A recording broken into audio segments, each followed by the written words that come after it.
নিজের নতুন গানের প্রচারণায় নেমেছেন মার্কিন পপ তারকা কেটি পেরি।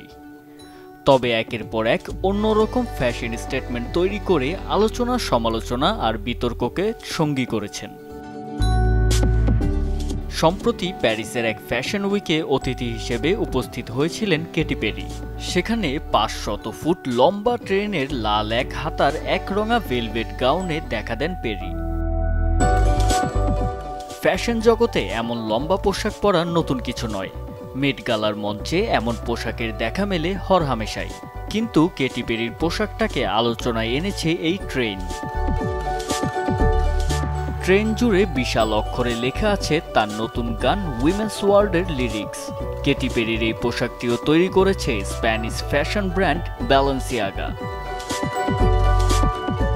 যে গানের জন্য এত আলোচনা, সেই গান মুক্তি পাবে আগামী 12 জুলাই। Desk report, channel 24।